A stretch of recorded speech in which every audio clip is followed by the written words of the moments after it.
Senator Heinrich.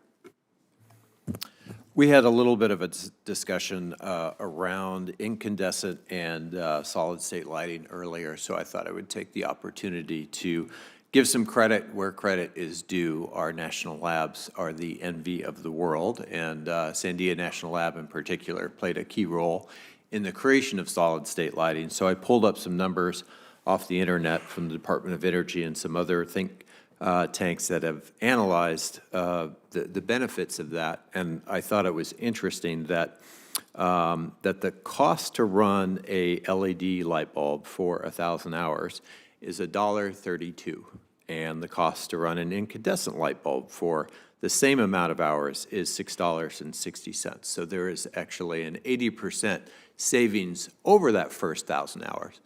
The other interesting statistic that I was able to pull up is that most incandescent light bulbs burn out after 1,000 hours. I can tell you my old pickup truck, this happens to the brake lights all the time. It's a pain in the something.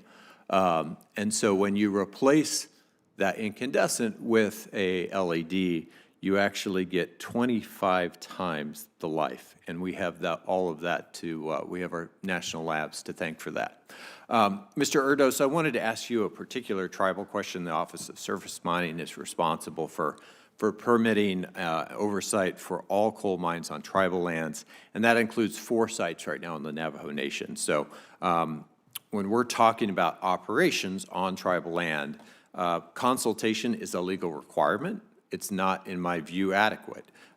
So I wanted to ask you, if confirmed, would you not just engage in consultation, but really engage in active collaboration with the Navajo Nation and Navajo communities when making decisions about mine operations and reclamations on Navajo Nation land? Yeah, absolutely, Senator. I'm certainly committed to doing that. As I said before earlier, if you're not communicating, you're not moving forward. So I look forward to doing that, actually. Do you have some experience working with tribal governments? I did back when I was here the previous time, yes. Great. I look forward to engaging with you on that as well. I think it's really important for your success as well as for those communities.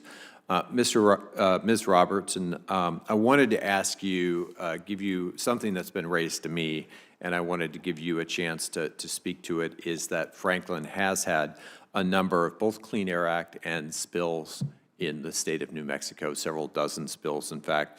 And what would you just say to my constituents that are concerned about that record in the Permian? Senator Heinrich, happy to speak to that.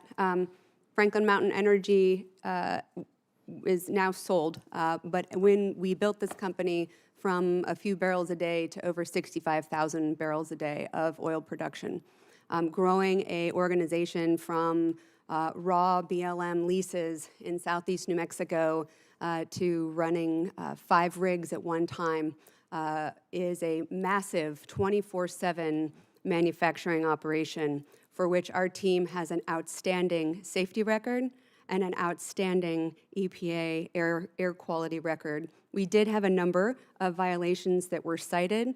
The vast majority of those were remedied within a day or two. The majority of those issues came from third-party equipment that were on our facilities. We take great pride in both building and operating some of the most remarkable oil and gas facilities in the United States and in this great state of New Mexico. So I guess having spills is part of running a big, complicated business. There is not an oil and gas company that can move the amount of fluid, gas, and people that we do without having an occasional spill, but our record within the community is outstanding, and I'm very proud of them.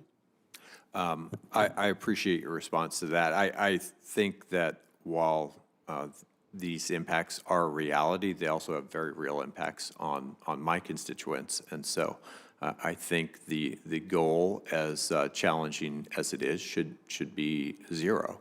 But I appreciate your focus on that and your response to those questions. Thank you, Mr. Chairman.